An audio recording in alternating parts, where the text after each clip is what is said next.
Good evening, everybody. Welcome to the August 30th Hatfield Select Board meeting. As usual, I'll open the meeting by reading our public participation policy. The Hatfield Select Board welcomes everyone to its meetings and all other public meetings of the town of Hatfield. All regular and special meetings of the boards and committees of the town of Hatfield shall be open to the public and shall conform to the open meeting law. Executive sessions are closed to the public and will be held only as prescribed by the statutes of the Commonwealth of Massachusetts. It is important to recognize that the open meeting law affords the opportunity to listen to the proceedings but not necessarily participate. During meetings of the Select Board, an attempt will be made to find a balance between hearing from members of the community and conducting the required business of the Hatfield Select Board. I'm just going to go a little out of order and do announcements before public forum. So a couple of announcements that I have, I think my colleagues may have some as well. I just wanted to let everyone know that our assistant treasurer collector, our treasurer collector, Sharon Strizgowski, has resigned. And we wish her well in her new position and thank her for everything she did for Hatfield. And then I want to remind people also that school starts on Thursday here in town. So a couple of things, of course, watch out for kids walking into school, biking into school, waiting at bus stops, be careful around the buses, all of that. And I wish all the families sending kids off to school a very happy school year. I have sending mine off for her senior year. That's my last one. That's kind of crazy to think about. And just good luck to all the sports teams that have started all their preseason. I know we all get excited when Smith Academy sports are back in action. So lots to look forward to over at Smith Academy. So good luck to them. That's it. Ed? Oh, yes. I mean, you see flashing lights on a school bus, make sure you stop. Anyways, my announcement today is, first, I'd like to thank the Hatfield Fire Department for their quick response to a structure fire on Bridge Street the other week. Their quick response probably saved that house along adjoining houses. So thank you to the Hatfield Fire Department and Chief Bob. Also, as we're talking about the fire department, Captain Luke Longstreet made a video just recently on the association's proposed training facility, their hopes and desires. So if you have a chance, I'd like you to check that video out. Those are my announcements. Where can you find it? The video? Oh, on Hatfield HCTV, YouTube. Oh, it's on there. Okay. Okay. John Novak kindly taped it. Okay, So, good. Is it up on YouTube or anything? It's on YouTube. It's on YouTube. Okay. Oh, that's good to know. Okay. I'll watch that. I just had one thing. I wanted to thank Marlene and Ed, and Diana was unable to attend today, but Marlene, Ed, and I were able to attend the grant awarding of the MVP, Municipality Vulnerability. Preparedness Action Grant, yeah. Pardon me? Preparedness Action Preparedness, Grant. thank you. I was wondering what that P stands for. Preparedness I couldn't find it in my notes. And we were there to accept, on behalf of the town and other communities. It was an actual rather large event held in Williamsburg on the site of the new, soon-to-be emergency service or facility, safety complex. I got to get that Prevagen. Lynette and I keep talking about it. So the governor was there, the Lieutenant Governor and Secretary Bard, and some of our Lindsay Sabadosa, Joe Comerford, and others in other communities. And we were there as part of the group to receive the award. And we received, and I think Marlene has announced this in the past, $284,000 basically to work on this. So I hadn't announced it yet because it wasn't for public information. Oh, well, but it whoops. is now. Hot off the press. Hot off the press. Hot off the press Whoops. today. And that's to be used to help us to prepare. And Marlene has spearheaded this for us, so thank you. And there's been all sorts of community members, the planning committee, the police chief, Planning fire board chief, chair. DPW, yeah, Diane and Ed were, workshops That's right, I did a lot of those meetings Yeah, last yes, you year. did. So we completed the plan, Right. preparedness Yes. plan. Now this is to start implementing some of those priorities that were Exactly. identified. And Right. this has to do with Climate control. climate control, so therefore weather-related right, Yes. incidents that might happen. to have here in action town, plans or and some try to other even things, yeah. avoid Right, issues. right. Like, for example, the safety complex being built also is state-of-the-art, of course, because it's brand new, but they were really talking about the energy efficiency it's going to have through the years. And so, it's a combination of things regarding climate. And culverts. Yeah, Even mentioned culverts, yes. Representative Sabadosa. An interesting note on mentioned that that was the about last time a governor was in Williamsburg was in the 1800s. Right. He was in Northampton. There was a disaster in Bergen. He rushed to Williamsburg to help with disaster, and he gave him all the money in his pocket, which was $200. So that was, yeah. I think, 1871 or something, right? Something like that, yeah. He was in Northampton for a funeral and went to Williamsburg No Yep. kidding. immediately afterwards. Yeah, That was interesting. that was. Yeah, a little bit of history. And of course, they immediately wanted Governor Baker to, Empty his pocket. Because we made, as the most recent governor to be there. But it was a great event. All the local communities and cities and towns were well represented there, I think. And- Thanks for going on. I felt bad I couldn't be was a there. I had a good turnout. long-standing Yeah. work thing that it was on the calendar. Can't so. be in two places at once. No, I can't. Great, well, that's good news, and I'm glad that you all were there. I'm sure it was a great day. Okay, anyone here for public forum? No, I didn't think so. So we have some minutes to approve. I'll make a motion to approve both the regular minutes and the executive session minutes from August 9th, 2022. Second. Motion made and second. Any further discussion? No. I was not at the executive session one, so I shouldn't vote on those, right? But I can vote, I'll be voting on the regular ones. Yes. So, you would just abstain yeah, for the so executive session. I for the regular session and abstaining for the executive session, Karen. And then you guys go ahead and Aye. vote. Aye. Bless you. You. Good timing. Okay, so we have this lease agreement that we already voted this once, but we're going to just have a brief discussion about it. This is with Diamondback Properties, which is over on Elm Street. It's Timmy Pachorik's building, and this is to use some space there for the storage of our historical artifacts. There was just a little slight change to this, Marlene, is this right? But you talked to Timmy about this, and Yes, and so this is a different unit now that, and it's yeah, if you want to just, Okay, when we had, I guess 117 had sort of been the first choice, and I thought price had something to do with it because the other unit, 102, is bigger, I thought, and so I got a little carried away and said, oh, let's get the bigger unit, since it sounded like we could. And then it turns out when we reviewed this, because of the way they're set up, 117 is actually more useful to us. It's less expensive. Functionally, it has the same amount of room. So, sorry for the, that's fine. This is just, we can just take a, that's all Right. it's about. Can I ask you quickly about, we need to move stuff out of upstairs, is that? well, so the board, Okay. well, I think I have mentioned it. So, there were still some items upstairs, so we had reached out to the Historical Society and Historical Commission about those items. Okay, yeah, we'll take care of that. We're let's vote just- the lease. Can we vote the lease and then? Okay, absolutely. so I'll take a motion on the lease. I'll make a motion to approve the lease as presented. I'll second that. Motion made and second. Any further discussion? No. All those in favor? Aye. Okay, so now you have some things you want to move out? Yeah, no, it's not to worry, we'll work it out, I think we're good. Okay. We just, I just feel that we need to get it organized up there, because there's still a lot of things in the front room that were just left there after the construction. And we're going to be doing some construction up there in the bathroom. So I wanted to make sure that, whatever there is up there, if it needs to find another home, then. Yeah, Meg was looking, I think most of that actually isn't part of the collection, it was just furniture that was Okay. up there. There are some things, the lab tables. Okay. We will own those, and Meg was talking about a few other things, so I'll talk to the Historical Society about that, and we can work it out.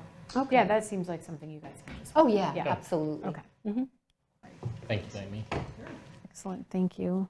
And so do we have to also vote the use of ARPA for that? Yes, Okay, that was the plan. And The that- board that must be- did vote to Okay. authorize the 16,200. okay, so I'll need a motion on Make that a as motion well. to approve the ARPA funding of $16,200, basically for year one, basically, right, Marlene? Yes, Of the funding, until and June then- 30th of Yeah, 2023. That was the vote. The end of the board- fiscal year. Yeah. Second. fiscal year. Motion made and second. Any further discussion? No. All those in favor? Aye. Aye. Okay, Ed, this is both the agreement and the ARPA for signature. So we can move ahead because we have a hearing scheduled for 6, but we can move ahead on the agenda. Okay. IT network upgrade. I just want to, advise the board and anybody who's interested. So we're looking at upgrading our network, where the data will be, moved to the cloud. And when we met with Suzer IT, the technology vendor that we use, they had estimated it back in April about $36,000, $37,000 for the upgrade.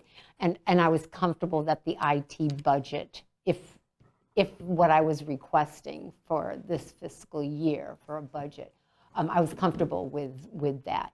I have since learned from Suzer that when they placed the quote for the upgrade, there was a $15,000 increase, which I was not comfortable. 50% increase. So this is for based on cost increases for hardware and licenses. Oh, Suzer was primarily Sign that working one. with a vendor that they use, but they asked for quotes from 2 other vendors. And the lowest one was about $1,000 less. So, we're within the area. I talked to the Finance Committee last week. The Finance Committee, is comfortable moving ahead with upgrading the network. So we're just going to monitor the IT budget and then take it up if necessary. If we anticipate deficit, we'll take it up at the end of the fiscal year. okay. So what's your ballpark final number? Ballpark? So we're looking at about 52,000. 52,000 That for it the really is the upgrade. extra. Yeah, And that's just to convert to cloud computing? yes, yeah. So we would no longer use the server, everything would be on the cloud. Well, it's what I people had- are doing. I mean, had started to think, should we just put this up? And then I thought, no, I don't think that's a smart or wise thing to do either, because costs are only going to continue to go up. And I think it's best to, move all the data to the cloud now. Okay, well, if you've talked to the Finance Committee about it. I have. Okay, The update. yeah. You're welcome. And then we have, our next agenda item is the Council on Aging asking to use Smith Academy Park for 2 different events. October 7th from 1 to 2 p.m. for Sarah the Fiddler. And then the second event, which was going to be the 15th of October, is now they're putting on hold. Yeah, and I just learned today from the COA director that they're looking at another date for the community event. October 15th conflicts with some Homecoming. other Right. events in town. Right, so we just need to approve the use of Smith Academy Park for October 7th. Yes. Okay, I don't have a problem with it. I'll make a motion to approve the use of Smith Academy Park for October 7th for the COA for the Fiddler. Second. Motion's made and second. Any further discussion? Nope. All those in favor? Aye. Aye. Aye. So that'll be a nice event. People should be aware Yes. of that, October 7th, 1 to 2 p.m. And Sarah the Fiddler is a lot of fun. Great performer. Agreed. Okay, so, and then vote to approve, disapprove use of Smith Academy Park? What, is that something different? Oh, no, that was the action necessary for those 2 items, yeah. Okay. Well, that's all we have on here, and we have a hearing scheduled for 6, so we should just take a break? Well, Or do you want to? Continue. do you want to take up unanticipated new business? I do have something. That's right, okay. So I would like to ask the board to vote the appointment, interim appointment of the Assistant Treasurer Collector to, appoint her to interim Treasurer Collector until we have a permanent Right. employee to fill that position. And that's at the recommendation of The our auditor. auditor, Tony Roselli, so. Yeah, I mean, that's, if he's recommending that, then that's what we That should makes do. sense. We've done that in the past. Yeah. We have. actually. Yep. So I will make a motion to appoint the Assistant Collector Treasurer as the Assistant Collector Treasurer. Interim. Interim, yeah. Thank you. Second. Motion made and second. Any further discussion? All those in favor? Aye. Aye. Thank you. Now we could take a break. Okay, we are back after just a short break. And we did think of something we wanted to remind townspeople about, and that is that there's going to be an information session on the proposed bike path. This is the bike path that's proposed down in the Elm Court area of town. I know that there's a lot of interest among townspeople about this, so that information session will be on September 22nd at 6 p.m. We're going to hold it in the Smith Academy gym, as we're expecting a lot of residents to attend. And we do believe there'll be someone there from Northampton. Excuse me, yes. I think Wayne Fiden from Northampton Planning will be there, so that people can have their questions answered about the specifics around this bike path. So we just wanted to make sure we got the word out about that. So we do have this Comcast hearing. This is the license renewal hearing with Comcast. Marlene just ran out to check an email. We're expecting someone to attend. We're just checking on that. But we are joined by Eileen Leahy from Comcast. Do you have any kind of little presentation you want to give? I mean, this is. No, so I'm Eileen Leahy. I'm the Senior Manager for Government Relations for Comcast. Hatfield's one of my communities that I do the franchising in. So Comcast is very happy that we're still here and we're helping the town. We've been negotiating this for the past few months and have had very successful negotiations. And we just look forward to continuing serving the customers up here. Great. So nothing. This is a 10-year, this would be a 10-year agreement. Yeah, so. With Comcast. Since Bill's on here, I can give the highlights for you. Yeah, the highlights would be great, just so people understand how this agreement works. So it's, the current franchise is 10 years, the new franchise will be 10 years as well, going from September 18th, 2022 to September 17th, 2032. There'll be annual support of 4.75% of gross annual revenues.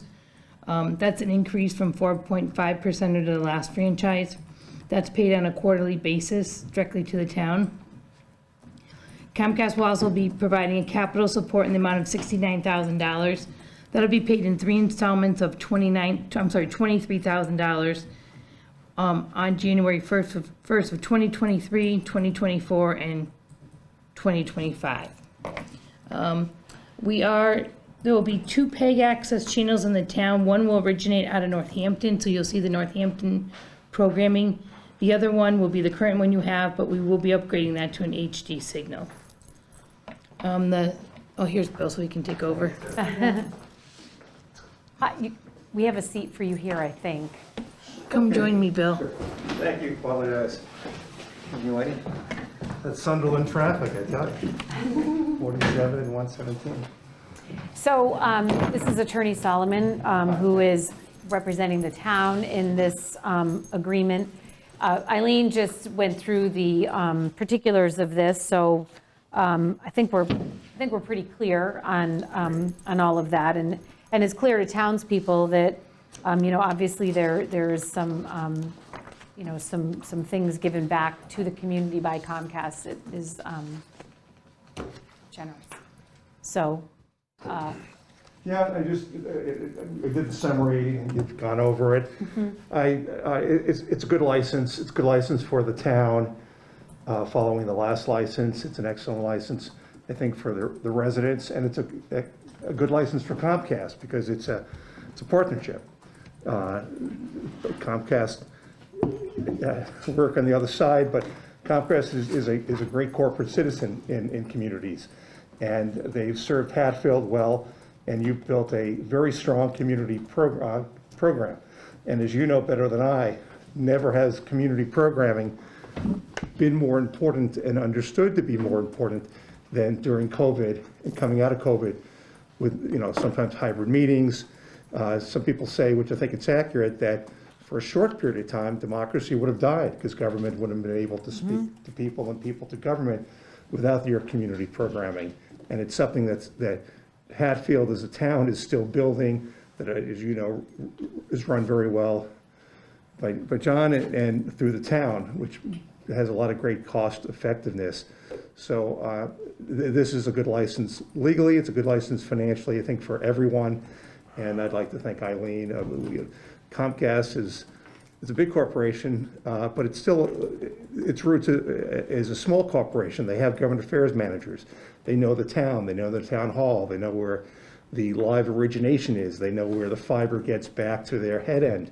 And without a company that has that sort of local connectedness, this wouldn't be possible. We don't sit here with Google or Apple or Facebook. If we asked them to come to town hall, they wouldn't. But Comcast is here. And so I'd like to thank Eileen very much for, as always, a very challenging negotiation on both sides, but I think we both were able to figure out together with your town administrator has been fantastic, the access director, to get to a good license, and thank you for allowing me to assist again on that.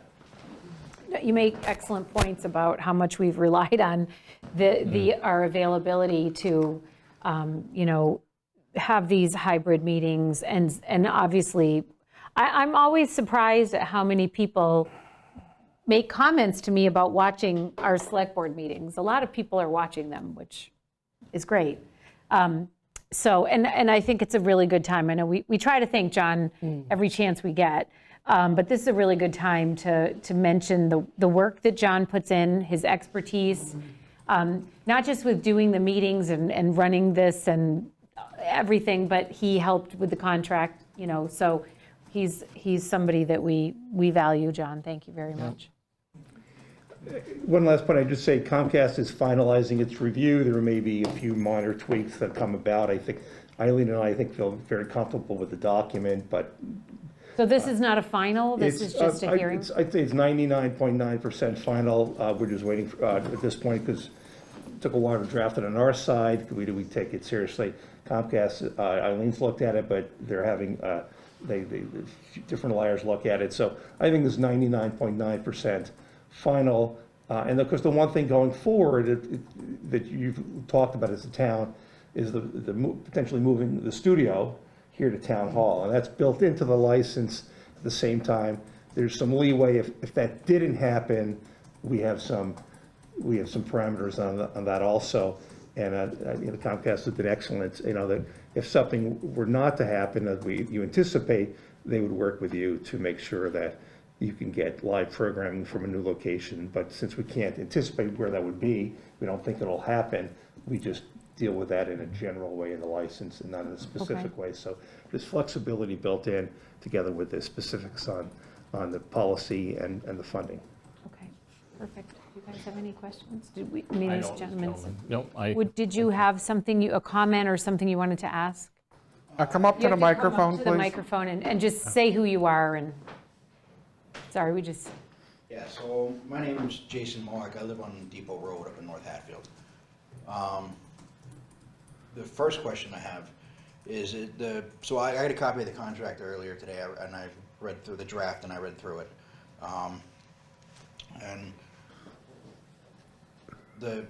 Some of the language is a little bit foreign to me. But one of the questions I have is about exclusivity in Hatfield. And is Comcast still going to be the only provider of cable in Hatfield? I can address that if you like. And great question, thank you. It's a non-exclusive license. It actually says so at the introduction where it talks about the grant of a And I license. saw, so that means that there are other carriers could come into Hatfield. Right, and state law requires that a license be non-exclusive. Now, the economics and the reality of cable at this point, and, famous last words, is that Verizon is no longer building out their Fios system, and traditional cable companies don't compete with each other. RCN, a company in the Boston area, Philadelphia, Washington, will not be coming to this area. There's now a new cable company that's in the North Shore of Boston that's going to communities where there's no Verizon. So you can never say never, but that's based on economics. But on the legalese, non-exclusive license says that, law requires that, and nothing would prevent the board from signing a cable license with a competitor. Most of the competition going forward in video is internet-based. We're not partners in that. And so my view of the world is that cable's going to go on longer than people believe, because it's the economics are such that in the video streaming world, people can't help but wanting to charge more and do this and do that, and it's sort of a one-stop shopping. We know Comcast will be here. It's unlikely to be a cable competitor, but there is other competition. Well, that would have brought to my next point, my next question, which would have been the internet side of Comcast, and does this contract apply to that? Good question. No, it only applies to the cable side. The Cable Act only provides authority to the town for cable franchising. So this does not, as you were implying, does not include internet or, of course, telephone, only the cable side. Okay, and then I have just one more. Sure, good questions. Which spins off of that as well. As somebody who pays the Comcast bill, which I've seen increase quite rapidly over the past 2 years, my bill is hooked to the internet and the phone. So and I say I'm aware there's only a limited number of providers, but at the same time, as in choosing who the provider is, when you're looking at or maybe the easier way to go about it is I only watch certain channels on TV, but to pick out the 6 channels that I wanted on TV, I ended up having to get the package that has the highest package of everything, and now I'm stuck in this bracket where I got to pay almost $300 a month because I'm stuck with, and it's cheaper with all 3 things, but I have cable, internet, and the phone that I don't use because I have a landline from Verizon that I'm happy with. But to get those channels, I had to get the biggest package. Otherwise, you're just trying to piecemeal this thing together. And so that's kind of that became for me a little bit of an issue. Well, the town, does not since 1992, does not regulate rates. Towns had before basic rates, but the federal government took that away from towns. Nor, other than community programming, does a town regulate programming. But that said, here's a person who maybe after or at a different point, Eileen, I'm sure can speak for herself, but they're usually happy to work with people to try to figure out, is there a better package? And so I leave it to Eileen for the moment to say who's the best person to contact and how this gentleman should do it. Yeah, I'll be happy to talk to you after the meeting, I get your information, and we can go through some, things you can do. That's about all the questions I have at the moment. So, Thank you, good questions, appreciate it. Thank you. Thank you, thanks for coming down. Okay, so we do not vote this tonight. Right. This was just the hearing, and this will come back to us in final form, and at that point, we'll vote it. Yeah, the goal is, if from the administration and my point of view, is to try to, at your next meeting, the 17th, is it? 13th. 13th. If, there are some layers of Comcast, but in the perfect world, we would have it ready for you to vote at the 13th. Okay. If on the 13th, in a 40, 50-page document, if for some reason it's not ready to sign, usually what I do at that point is I just provide what's called, I call a friendly preliminary denial. Protects everyone's rights, it's friendly, it just gets you past the clock of the license running out on the 17th. That's not a big deal at all. I'll be speaking to Eileen, and I think it's reasonably good chance we'll be ready for the 13th, but if not, we'll just do it to a pro forma friendly preliminary denial, and then I'm sure at your next meeting, you'll be able to sign. Okay.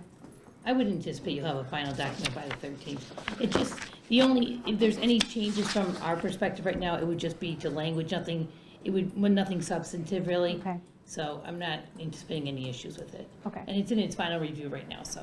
Okay. I just have one question. Now, it does say 4.75% of gross annual revenues paid over 3 years. But my question is, if next year Comcast raises rates, would that 23,000 increase? Yeah, let me just say, the 3 years, is that the summary you were looking at? Well, you're talking about two different things though, because the 4.75% is of Comcast, the revenues Comcast has in Hatfield, but the 23,000 is part of that capital. It's a separate item from that, That's right? right. So So the 23 is not tied to the rates or the percentage That's of right. users. So the operating support to run your program is increasing from the current 4.5%, where it's been there for 7 years past. It began at 4 when we did the last license, or even a lot lower, actually. And so it's going from 4.5, rather, it had been for the last 7 years, to 4.75%, increase of 0.25%. The maximum allowed under the Cable Act is 5, but you lose some other things at 5, so 4.75 is a very good place to be. And so the gross revenue, as you said, Mr. Jaworski, that gross revenue will change every quarter. And every quarter, Comcast gives you 4.75% going forward of what that gross revenue was for the quarter. And they provide a breakdown of what their gross revenue was. And we take a look at that and see, does everything look like it makes sense? Apart from that, apart from the operating money, which can be used for capital purposes, there's as stated by the chair, the capital dollars, the public education government capital dollars. And that is the $69,000, $23,000 year. It's like a separate 1, 2, line and item. 3. And today, and I put it in the summary, as I looked at it, I realized, what I like to do, and Comcast likes to do, is rather than have a payment date for the pet capital based on the effective date and a certain number of days, I simplified it. Kathy was fine with that. Eileen was fine with that. And so the first payment is on or before January 1st, 2023, $23,000, and then January 1st, 2024, $23,000. And that payment, which was typical for 30 or 40 years of getting the money up front, that's not always typical nowadays. The company oftentimes prefers to spread it out over 10 years. But in a smaller town like Hatfield, where Marlene and John put together an excellent capital plan, we were able to show Comcast that money was needed up front for newer equipment that's needed now. So that's why we have the payments in 3 and right up front, year 2 and your first anniversary and second anniversary, and not over 10 years. And that's the difference between the pet capital, 3 payments. The operating comes in every quarter, 4.75% going forward, based on what their gross revenues are. And that's a broad definition of gross revenue. It's both their services and their equipment and their advertising and their fees. Everything goes into gross revenue. There's nothing artificially taken out of it, and the 4.75% is applied to that gross revenue number. Okay, it's, I guess, how I want to look at it, I guess, I suppose.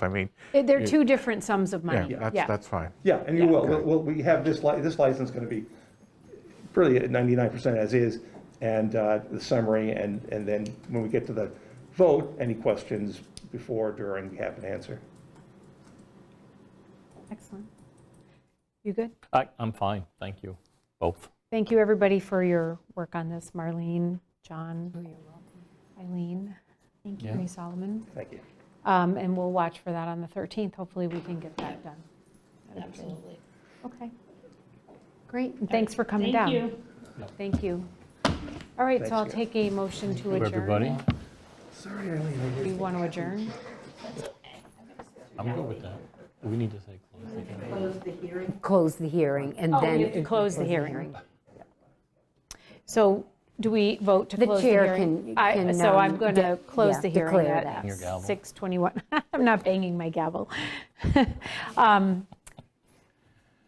Okay, Hearing's over. the hearing is over.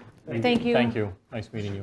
Thank you very much. Yeah, it was mine, in case, I just put it there in case you needed to use it. Thank you. Thank Did you. you have Be in anything else, touch, Bill. Marlene, from a meeting? Oh, I do not have anything else. Yeah.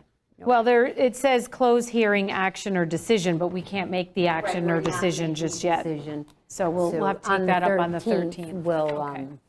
take up the approval of the license Okay. agreement. So now I'll take a motion to adjourn, unless there's anything else.